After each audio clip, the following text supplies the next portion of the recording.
أعوذ بالله من الشيطان الرجيم بسم الله الرحمن الرحيم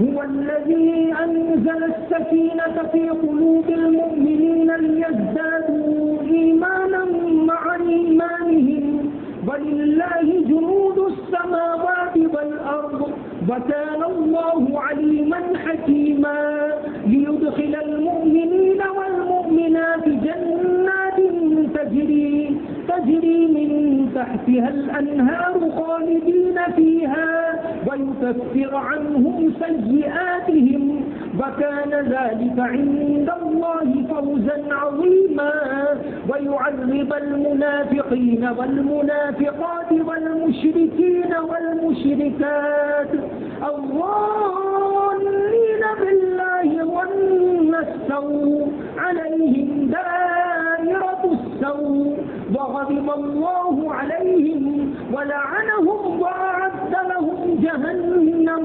وساءت مصيرا ولله جنود السماوات والأرض وكان الله عزيزا حكيما صدق الله العظيم. وہی ذات ہے جس نے مسلمانوں کے دلوں کے اوپر تسلی اتاری تاکہ ان کے ایمان میں اور زیادہ اضافہ ہو. آسمانوں اور زمین کے لشکر اللہ ہی کے ہیں اور اللہ تعالیٰ خوب جاننے والے کامل حکمت والے ہیں تاکہ وہ مومن مردوں اور مومن عورتوں کو ایسے باغات میں داخل کریں جن کے نیچے نہریں جاری ہیں، وہ اس میں ہمیشہ رہیں گے اور تاکہ وہ ان کی کوتاہیوں کو مٹا دیں. اور یہ بات اور یہ اللہ کے نزدیک بڑی کامیابی ہے. اور تاکہ اللہ منافق مردوں اور منافق عورتوں اور مشرک مردوں اور مشرک عورتوں کو عذاب دے جو اللہ کے بارے میں برا گمان کرتے تھے. برائی کا پھیرا انہی کے اوپر پھر جائے. اللہ کا غضب ان کے اوپر ہے اور اس کی لعنت ہے اور اللہ نے ان کے لیے جہنم تیار کر رکھی ہے. وہ کیا ہی برا ٹھکانہ ہے. اللہ ہی کے لیے آسمانوں اور زمین کے لشکر ہیں اور اللہ تعالیٰ کامل اقتدار والے کامل حکمت والے ہیں. سورہ فتح کے اندر آگے اللہ تعالیٰ نے فرمایا وہی ذات ہے جس نے مومنوں کے دلوں پر سکون نازل کیا، تسلی اتاری. جب مدینہ سے نکلنے کا اعلان نبی کریم صلی اللہ علیہ وسلم نے کیا، ظاہر ہے اس وقت کیا سنگین حالت ہوگی، کیونکہ گزشتہ سال ہی چاروں طرف سے مشرکین چڑھائی کر کے آئے تھے. اب اس کے بعد کچھ سکون حاصل ہوا، اب مکہ جانا ہے. ظاہر ہے کہ گویا اپنے آپ کو خطرے کے اندر ڈالنا. اور منافقین نے یہی کہا کہ بھئی کیوں وہاں مرنے کے لیے جاتے ہو، یہیں مدینہ کے اندر پڑے رہو. تو فرمایا اللہ تعالیٰ نے مومنوں کے دلوں کے اوپر تسلی اتار. اگر اس وقت مومنوں کے دل پھر جاتے تو، اگر وہ تیار نہ ہوتے تو، ہر مرحلے پر اللہ تعالیٰ نے مومنوں کے دلوں کے اوپر سکون نازل کیا. جب راستے میں جا رہے تھے اور پتہ چلا کہ دوسری طرف سے گھیراؤ ڈالا ہے خالد بن ولید نے، اس وقت اگر مومنوں کے دلوں میں کوئی کھٹکا پیدا ہوتا تو کیا ہوتا؟ اس کے بعد جب یہ بات پھیل گئی کہ اب مکہ جانا ہی نہیں، روک لیا، لڑائی کا مرحلہ آیا. جب یہ بات پھیل گئی، غلط خبر پھیلی کہ حضرت عثمان کو شہید کر، اب ان کے پاس تو کوئی ہتھیار نہیں. نبی کریم صلی اللہ علیہ وسلم نے اعلان کر دیا کہ ہمیں حضرت عثمان کا بدلہ لینا ہے. لیکن اس وقت بھی مومنوں کے دل ڈگمگائے نہیں بلکہ وہ ثابت قدم رہے. تو یہ ثابت قدمی اس موقع کے اوپر اللہ تعالیٰ نے عطا کی. هو الذی انزل السکینۃ فی قلوب المؤمنین وہی ذات ہے جس نے مومنوں کے دلوں کے اوپر تسلی اتاری، اطمینان عطا کیا کہ وہ کسی طرح ڈگمگائے نہیں بلکہ ثابت قدم رہے۔ اس کے بعد جب مرحلہ یہ آیا کہ اب صلح کرنی، ظاہر میں گویا ایمان والے دب رہے، ان کی ہار ہو رہی، نبی کریم صلی اللہ علیہ وسلم نے فرما دیا کہ صلح ہو کر رہے گی۔ اس وقت ان کے دلوں میں کوئی شک پیدا نہیں ہوا، نبی علیہ السلام کی بات کو مان لی، وہی ڈسپلن، وہی اطاعت صحابہ کرام کے اندر قائم رہی۔ تو یہ اللہ تبارک و تعالیٰ کی طرف سے سکون ہے۔ دل اللہ تعالیٰ کے قبضے میں، اللہ تعالیٰ اگر دل کو پھیر دے تو پھر اس کے بعد آدمی کے لیے کوئی بھی مرحلہ ہو۔ قاضی فضیل ابن عیاض رحمت اللہ علیہ بہت بڑے بزرگ، تبع تابعین کے دور میں، یعنی دوسری صدی ہجری کے آخر میں ان کا انتقال ہوا۔ تبع تابعین کے دور میں بہت بڑے صوفی، بہت بڑے عالم، لیکن ابتدا میں کیا تھے وہ؟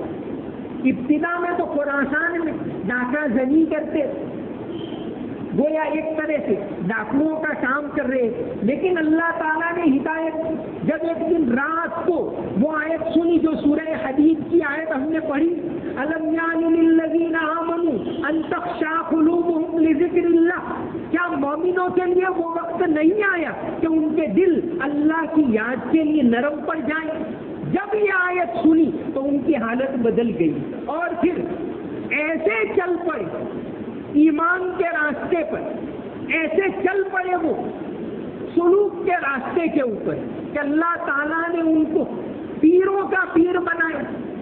ابراہیم ادھم رحمت اللہ علیہ وہ بھی ان کے خلیفہ تھے، بہت بڑا مقام عطا کیا، یہاں تک کہ جب آپ کی وفات ہوئی تو ام المومنین حضرت خدیجہ رضی اللہ عنہا کے پاس ان کو دفن کیا گیا۔ جب اللہ تعالیٰ دلوں کو پلٹ دیتے، دلوں کو بدل دیتے۔ مولانا احمد علی لاہوری، ان کے والد ایک نو مسلم، انہوں نے، اور مولانا عبید اللہ سندھی جو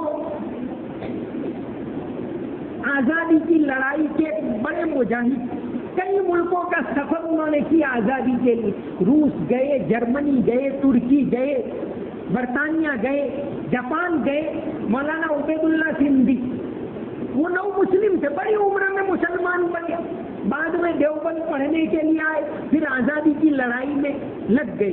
تو وہ اور مولانا احمد علی لاہوری کے والد دونوں نے ایک ساتھ اسلام قبول کیا، عبید اللہ پڑھنے چلے گئے، بعد میں عبید اللہ کو اللہ تعالیٰ نے بڑا مقام عطا کیا۔ جب واپس آئے تو مولانا احمد علی لاہوری، جن کو شیخ التفسیر کہا جاتا ہے، ان کے والد تو نو مسلم تھے لیکن انہوں نے ایسا مقام پایا، شیخ التفسیر، مولانا علی میاں جیسے بڑے بڑے لوگ ان کے پاس پڑھے۔ جب مولانا عبید اللہ واپس آئے اس کے بعد شیخ حبیب اللہ نے کہا کہ میرا بچہ احمد ہے، میں تو کچھ پڑھا نہیں، اس کو کچھ پڑھاؤ، سونپ دیا مولانا عبید اللہ سندھی۔ اور جب شیخ حبیب اللہ کا انتقال ہو گیا تو مولانا عبید اللہ نے اپنے پیر صاحب کے مشورے سے احمد علی لاہوری کی والدہ سے شادی کر لی، تو گویا اس طرح سے ان کے باپ بھی ہوئے۔ مولانا احمد علی لاہوری تھے ایک نو مسلم کے بیٹے، لیکن اللہ تعالیٰ نے کتنا اونچا مقام دیا۔ 17 رمضان 1962 کے دن رات کو عشاء کی نماز کے اندر، فرض نماز کے اندر مسجد میں ان کی وفات ہوئی لاہور میں۔ اور اتنا اونچا مقام اللہ تعالیٰ جب یہ دل کو روشن کر دیتا، ایک تو ہماری ظاہر کی آنکھیں، ایک ہوتے دل کی آنکھیں، دل کی آنکھیں جب اللہ والوں کی کھل جاتی ہیں تو ان کو عجیب چیزیں نظر آتی ہیں جو ہم گنہگاروں کو نظر نہیں آتی۔ مولانا احمد علی لاہوری کو اللہ تعالیٰ نے یہ صلاحیت دی تھی کہ سامنے والے کو دیکھ کر بس ایک نظر میں بھانپ لیتے تھے کہ ایسا ہے، یہ ویسا ہے، ویسا ہے، جیسے ڈاکٹر لوگ بھانپ لیتے آنکھیں دیکھ کر، چہرے کا رنگ دیکھ کر، تو مولانا دل کی حالت کو جان لیتے۔ ایک مرتبہ ایسا ہوا، شیخ التفسیر مولانا احمد علی لاہوری کے واقعات، ایسی کتاب مولانا حاکم علی نے لکھی ہے، اس میں یہ واقعہ لکھا ہے کہ ایک مرتبہ مولانا یوں ٹوپی رکھ کے وضو کرنے گئے اور ان کا کوئی شاگرد تھا، اس نے ٹوپی پہن لی بھول، مولانا کہ دیکھو مولانا کی ٹوپی کیسی، پہنتے ہی کوئی سانپ نظر آتا ہے، کوئی چڑیا نظر آتی ہے، کوئی بیل نظر آ رہا ہے، ایک دم سے ٹوپی اتار دی تو گھبرا گئے۔ مولانا آئے، کیا ہوا؟ مولانا سمجھ گئے، کہا کہ میں نے ٹوپی پہنی تھی۔ تو اللہ تعالیٰ نے ایسی تاثیر رکھی تھی مولانا کہ بھئی جو دوسروں کو ناحق پریشان کرتا ہے وہ سانپ جیسا نظر آ رہا ہے، اور کوئی دوسروں کی لوٹ مار کرتا ہے وہ شیر جیسا نظر آ رہا ہے، اولئک کالانعام بل ھم اضل۔ تو اللہ تعالیٰ دل کی آنکھیں کھول دیتے ہیں، جو اونچے درجے کے اوپر عبادت کے اندر، اللہ کی پہچان کے اندر، معرفت کے اندر اونچے درجے پر پہنچ جاتے ہیں تو اللہ تعالیٰ ان کی آنکھیں کھول دیتے ہیں، جس کو اقبال نے کہا کہ خرد کے پاس خبر کے سوا کچھ اور نہیں، تیرا علاج نظر کے سوا کچھ اور نہیں۔ یا مولانا رومی نے اس کو اس انداز میں کہا ہے کہ آدمی دیدست باقی پوست است، دید آ باشد کے دیدے دوست است، کہ دوست نظر آ جائے وہی صحیح نظر، آدمی دیدست باقی پوست است، دید آ باشد کے دیدے دوست است، جملہ تنرا در گدازن در بسر، در نظر رو در نظر رو در نظر، کہ تیری دل کی نگاہ کھل جانی چاہیے، یہی اللہ کی پہچان ہے۔ تو ایمان والوں کو اتنا سخت مرحلہ ہے، لیکن اللہ تعالیٰ نے سکون عطا کر دیا، تسلی عطا کر دی کہ نکل پڑو اللہ کا نام لے کر۔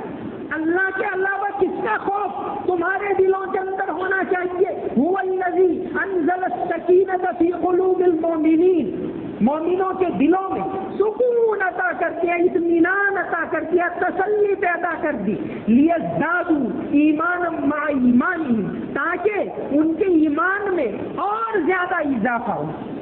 آدمی کے ایمان کی کیفیت میں اضافہ ہوتا ہے، کبھی گھٹتا ہے کبھی بڑھتا ہے۔ دیکھتے ہیں ہم کہ بعض مرتبہ اللہ کی عبادت کے اندر بہت زیادہ دل لگتا ہے، بعض مرتبہ نہیں لگتا، وہ دل کی ایک کیفیت ہوتی ہے۔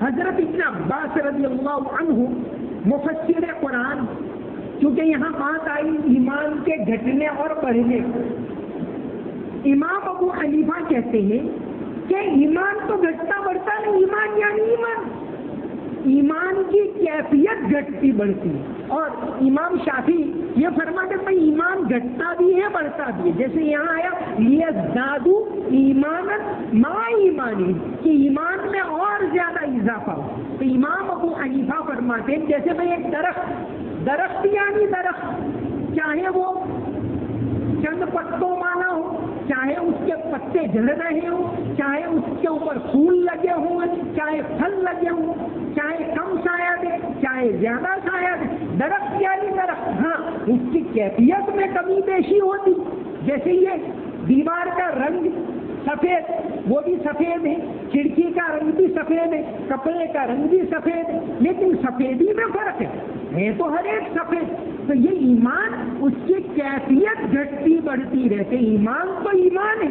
اور امام شافعی فرماتے ہیں ایمان کے اندر گھٹنا بڑھنا ہوتا رہتا ہے، بہرحال یہ ایمان کی کیفیت ہوتی ہے، اس میں بھی اللہ تعالیٰ بڑھوتری کرتے ہیں۔ یہاں حضرت ابن عباس رضی اللہ عنہ مفسر قرآن فرماتے ہیں، تفسیر قرطبی میں اور تفسیر مظہری میں بھی یہ بات لکھی ہے، حضرت ابن عباس کا قول ہے کہ اللہ تعالیٰ نے پہلے ایمان دیا، پھر نماز فرض کی تو بڑھوتری ہوئی ایمان، پھر زکوٰۃ فرض کی اور زیادہ ایمان مضبوط ہوا، پھر روزے فرض کیے، پھر حج فرض کیا اور زیادہ ایمان مضبوط ہوا۔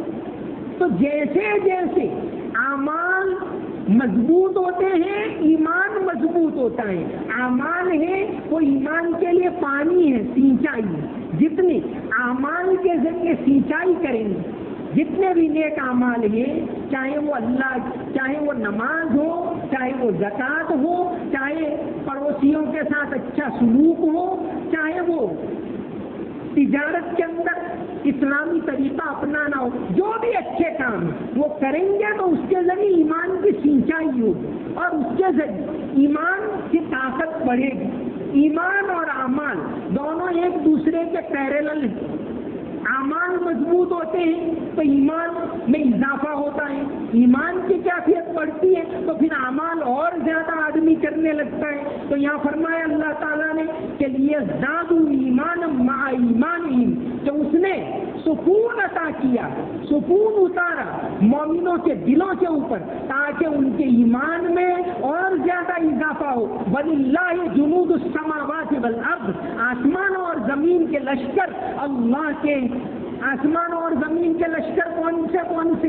تفسیر قرطبی میں انہی کا حضرت ابن عباس کا قول ہے کہ انسان ہے وہ بھی اللہ کا لشکر ہے، جانور ہیں وہ بھی اللہ کا لشکر ہے، شیطان ہے وہ بھی اللہ کا لشکر ہے، جن ہیں وہ بھی اللہ کا لشکر ہے، ساری چیزیں، ہوا کے ذرے ہیں وہ بھی اللہ کا لشکر ہے۔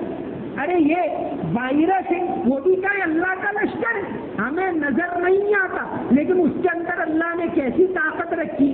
بیماریاں ہیں، بیماریوں کے وائرس ہیں اور بیماریوں کے بیکٹیریا سارے اللہ کے لشکر ہیں۔ وہ الیکٹران اور پروٹون کہتے ہیں وہ بھی اللہ تعالیٰ کے لشکر ہیں۔ تو اگر اللہ تعالیٰ چاہتا تو اے ایمان والو اس کے پاس بہت سارے لشکر ہیں، ان کے ذریعے فتح کر دیتا، لیکن اس نے تم کو آزمایا، تم سے کام لیا، اس کے ذریعے تمہارے ایمان میں اضافہ کیا، تمہارے اعمال میں اضافہ کیا، تمہارے دلوں کے اوپر سکون اتارا۔ لیزدادوا ایمانا مع ایمانہم وللہ جنود السماوات والارض، آسمان اور زمین کے لشکر اللہ تعالیٰ کے ہیں۔ وکان اللہ علیما حکیما، اللہ تعالیٰ کامل علم والے ہیں، پوری حکمت والے ہیں کہ نظام کو کیسے چلانا ہے، آکسیجن کی مقدار کتنی ہونی چاہیے، پانی کتنا برسنا چاہیے، یہ ساری چیزیں کسی انسان کے قبضے میں نہیں ہے، وہ ذات اپنی حکمت کے ذریعے کر رہی ہے۔ لِيُدْخِلَ الْمُؤْمِنِينَ وَالْمُؤْمِنَاتِ جَنَّاتٍ تَجْرِي مِنْ تَحْتِهَا الْأَنْهَارُ، اللہ تعالیٰ نے مومنوں کو اس لیے آزمایا اور پھر ان کے ایمان میں اضافہ کیا تاکہ ان کو، مومن مردوں کو اور مومن عورتوں کو، یہاں دونوں کا ذکر ہے۔ حالانکہ حدیبیہ کے اندر زیادہ تر مرد ہی گئے تھے، سوائے کام کاج کے لیے چند عورتوں کو ساتھ لیا تھا، ورنہ مرد ہی مرد، لیکن اللہ نے ذکر کیا مردوں کا عورتوں کا دونوں کا۔ لیدخل المؤمنین والمؤمنات جنات تجری من تحتها الانہار خالدین فیہا، تاکہ وہ مومن مردوں کو اور مومن عورتوں کو ایسے باغات میں داخل کرے جن کے نیچے سے نہریں لے رہی ہوگی، وَيُكَفِّرْ عَنْهُمْ سَيِّئَاتِهِمْ، اور تاکہ ان کے گناہوں کو اللہ مٹا دے، چھپا دے، ختم کر دے۔ اللہ تعالیٰ نے اس لیے آزمائے۔ مومن مرد اگر نکلے تو عورتوں کا بھی تو اس کے اندر مجاہدہ ہے، مرد گئے تو ساری ذمہ داری ان کے اوپر، کسی کی بیوی تنہا ہے، کسی کی ماں تنہا ہے، کسی کی بہن تنہا ہے، انہوں نے اجازت دی اور یہ آئے، گھروں کا سارا کام کاج انہوں نے سنبھالے رکھا۔ نبی کریم صلی اللہ علیہ وسلم اور صحابہ کرام نکلتے تو سارا کام کاج کون انجام دیتے تھے؟ عورتیں انجام دیتی تھی۔ تو فرمایا اللہ تعالیٰ ان عورتوں کو بھی بہت بڑا اجر دے گا۔ مرد اپنے لحاظ سے کام کر رہا ہے، عورتیں اپنے لحاظ سے کام کر رہی ہیں۔ عورتیں بھی تو ابھی رمضان میں یہ افطار کے لیے اتنی زیادہ قربانیاں، مردوں سے زیادہ قربانیاں عورتیں دیتی ہیں، سحری کے لیے مردوں سے زیادہ قربانیاں محنت عورتیں کرتی ہیں۔ تو اللہ تعالیٰ دونوں کو، کیونکہ اللہ تعالیٰ نے ایک فیلڈ مقرر کیا کہ مردوں کو یہ کام کرنا ہے، عورتوں کو یہ کام کرنا ہے، ورنہ جنت دونوں کو حاصل کرنی ہے، اعمال دونوں کو کرنے ہیں، اللہ کی بندگی دونوں کو کرنی ہے، ثواب کے دونوں محتاج ہیں، لیکن دونوں کا دائرہ کار الگ الگ ہے، دونوں کا فیلڈ الگ الگ ہے۔ تاکہ اللہ تعالیٰ مومن مردوں کو اور مومن عورتوں کو ایسے باغات میں داخل کرے جن کے نیچے نہریں بہ رہی ہوگی، وہ اس میں ہمیشہ رہیں گے، اور تاکہ اللہ تعالیٰ ان کے گناہوں کو، ان کی برائیوں کو چھپا دے۔ وَكَانَ ذَلِكَ عِندَ اللَّهِ فَوْزًا عَظِيمًا، اور یہی اللہ کے نزدیک بڑی کامیابی ہے کہ اللہ تعالیٰ امتحان لے کر پھر یہاں جنت کے اندر داخل کرے۔ تو اس کے لیے اللہ تعالیٰ دل کی نگاہ کو کھول دیتے، جیسے میں نے مولانا احمد علی لاہوری کا واقعہ بتایا۔ زیب النساء عورتوں، اورنگزیب کی بیٹی زیب النساء بہت بڑی ذکر کرنے والی، بہت بڑی عالمہ، بہت بڑی اللہ والی، حالانکہ بادشاہ کی بیٹی، شادی نہیں کی، بس زندگی بھر علم میں لگی رہی، خود تفسیر بھی لکھی، زیب التفاسیر کر۔ ان کا ایک شعر ہے، دختر شاہم ولیکن روب فقر آورد ام، دختر شاہم ولیکن روب فقر آورد ام، زیب و زینت من ہمینم نام من زیب النساء، کہ میں بادشاہ کی بیٹی ہوں لیکن میں نے تو غریبی کا راستہ اپنا لیا ہے، بس میری زیب و زینت، میرا ٹپ ٹاپ، میرا میک اپ اتنا ہے کہ میرا نام زیب النساء ہے، وہی زیب لفظ میرے لیے ہے، ورنہ کبھی میں نے زندگی میں زیب و زینت تک اختیار نہیں کی۔ زیب و زینت من ہمینم نام من زیب النساء۔ تو اللہ تعالیٰ جب دل کی آنکھیں کھول دیتے ہیں، سکون عطا کرتے، پھر وہ راہ حق کے اوپر چل پڑتے ہیں، اللہ کی معرفت کے راستے میں چل پڑتے ہیں۔ وَيُعَذِّبَ الْمُنَافِقِينَ وَالْمُنَافِقَاتِ، اور اللہ تعالیٰ عذاب دے منافق مردوں کو اور منافق عورتوں کو کہ انہوں نے، وہ خود تو نہیں نکلے، دوسروں کو بھی روکا کہ کہاں جاتے ہو مرنے کے لیے؟ ارے پتا ہے مکہ والے کل تک تو یہاں حملہ کر رہے تھے اور تم بغیر ہتھیار کے عمرہ کرنے کے لیے جاؤ، کیا چھوڑیں گے؟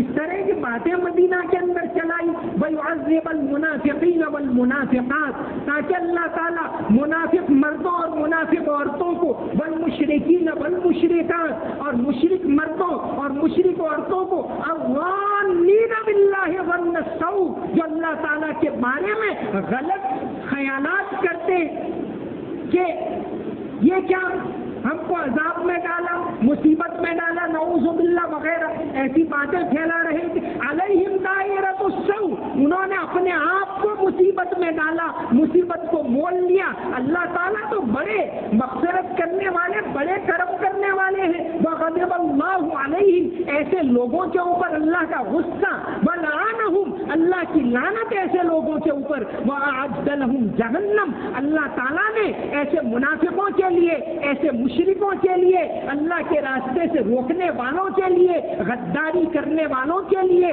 دغا بازی کرنے والوں کے لیے، مولانا شیخ الہند نے تو منافق کا ترجمہ یہاں یہی کیا ہے، دغاباز مرد اور دغاباز عورتیں۔ تو اللہ تعالیٰ نے ایسے لوگوں کے لیے وَأَعَدَّ لَهُمْ جَهَنَّمْ، اللہ تعالیٰ نے جہنم تیار کر رکھی ہے۔ وَسَاءَتْ مَصِيرًا، وہ کیا ہی برا ٹھکانہ ہوگا کہ مومنوں کے اوپر حالات آئیں، ایسے وقت میں ان کو تسلی دینی چاہیے، ایسے وقت میں ان کو قوت ہمت دینی چاہیے، ایسے وقت میں ان کو ایک کرنا چاہیے، اس کے بجائے ایسے وقت میں تم ان کی ہمتیں توڑو، ایسے وقت میں تم ان کے اندر بزدلی لاؤ، یا ایسے وقت میں تم ان کے خلاف جاسوسی کرو، یا ایسے وقت میں تم ان کی ہمتیں توڑنے کی کوشش کرو، یہ سراسر غلط ہے۔ فرمایا وَأَعَدَّ لَهُمْ جَهَنَّمْ، ایسے منافقوں کے لیے اللہ تعالیٰ نے جہنم تیار کر رکھی ہے۔ وَسَاءَتْ مَصِيرًا، وہ کیا ہی برا ٹھکانہ ہے۔ وَلِلَّهِ جُنُودُ السَّمَاوَاتِ وَالْأَرْضِ، پھر فرمایا کہ آسمانوں اور زمین کے سارے لشکر اللہ کے، اللہ تعالیٰ جب چاہے جو چاہے کر سکتا ہے۔ اس نے کیا کیا؟ اس نے غزوہ احزاب خندق کے موقع کے اوپر کیا کیا؟ بغیر لڑائی کے چپ چاپ جیت عطا کر دی۔ ایسی آندھی آئی کہ سب بھاگ گئے۔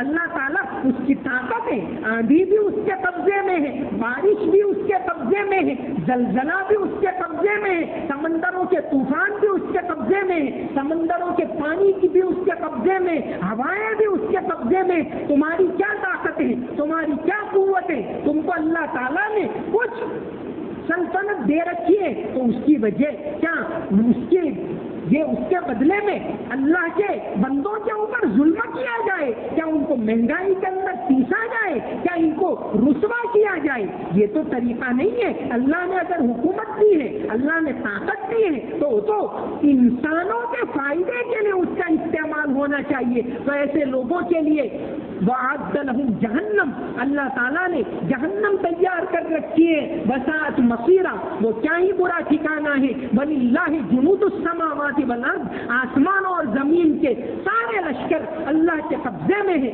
وَكَانَ اللَّهُ عَزِيزًا حَكِيمًا، سارا پاور، سارا اقتدار، ساری حکومت اللہ کی ہے، لیکن وہ اپنے نظام کو پوری حکمت سے چلا رہا ہے۔ وَمَا عَلَيْنَا إِلَّا الْبَلَاغُ الْمُبِينُ۔ اللهم صل على محمد وعلى ال محمد وبارك وسلم۔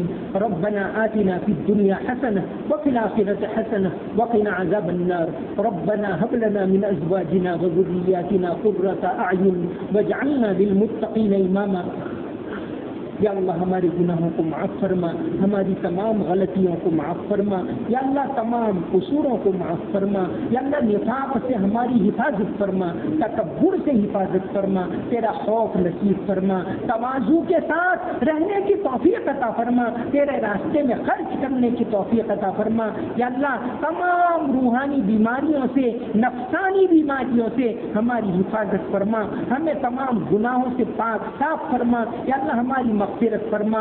مغفرت کا عشرہ چل رہا ہے، ہم تمام کی مغفرت فرما، ہمارے گھر والوں کی مغفرت فرما، ہمارے رشتہ داروں کی مغفرت فرما، یا اللہ جن لوگوں نے ہمیں دعا کے لیے کہا ہے ان تمام کی مغفرت فرما، یا اللہ انہیں تمام کو جنت کے راستے کے اوپر لے چل، یا اللہ ان تمام کو حدیبیہ والوں کے راستے کے اوپر لے چل، نبی کریم صلی اللہ علیہ وسلم کی اطاعت عطا فرما، یا اللہ حدیبیہ والوں جیسی ہمت عطا فرما، حدیبیہ والوں جیسی اطاعت عطا فرما، یا اللہ ان کے راستے کے اوپر چلنے کی توفیق عطا فرما، یا اللہ صرف تیرا خوف نصیب فرما، ہر طرح کا خوف ہمارے دلوں سے نکال دے، یا اللہ دوبارہ وہی عزت عطا فرما، عزت والی، ایمان والی، تیری پہچان والی زندگی نصیب فرما، یا اللہ گناہوں سے حفاظت فرما، آزمائش سے حفاظت فرما، آزمائش کے دور کو ختم فرما، یا اللہ عافیت عطا فرما، امن و امان عطا فرما، یا اللہ ملک کے اندر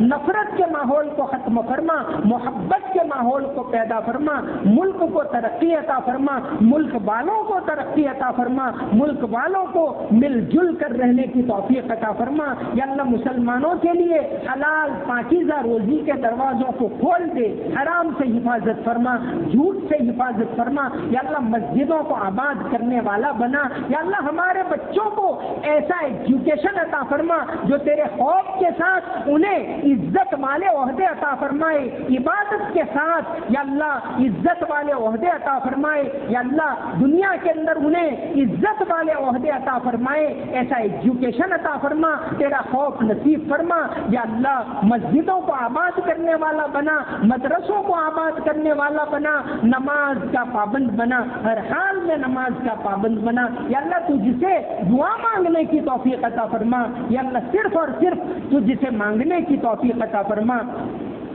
کسی اور کے سامنے ہاتھ پھیلانے سے ہماری حفاظت فرما، یا اللہ تندرستی عطا فرما، جسمانی تندرستی عطا فرما، روحانی تندرستی عطا فرما، ایک ہو کر مل جل کر رہنے کی توفیق عطا فرما، آپس کے سارے اختلافات کو ختم فرما۔ اللہم صلی علی محمد وعلی آل محمد وبارک وسلم۔ سمعنا واطعنا غفرانک ربنا والیک المصیر برحمتک یا ارحم الراحمین۔